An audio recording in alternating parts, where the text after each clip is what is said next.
اللہ تعالیٰ نے اس امت کو بہترین امت کہا ہے، کنتم خیر امہ، تم بہترین امت.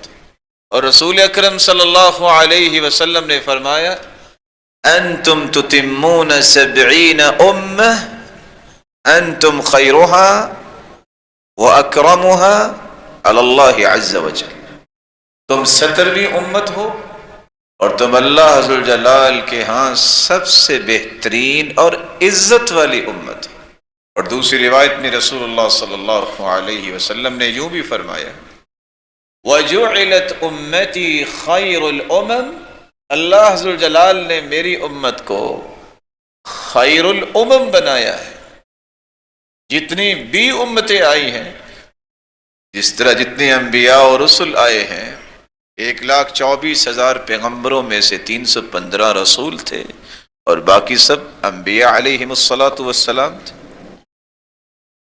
رسول وہ ہوتا ہے جو شریعت کے کچھ پہلو نئے لے کر آئے.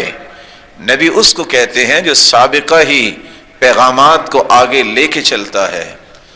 جس طرح اللہ جلال نے محمد الرسول اللہ صلی اللہ علیہ وسلم کو تمام انبیاء کا سرتاج بنایا ہے، اسی طرح اس کی امت کو تمام امتوں سے بڑھ کر عزت سے نوازا ہے اور بہترین بنایا.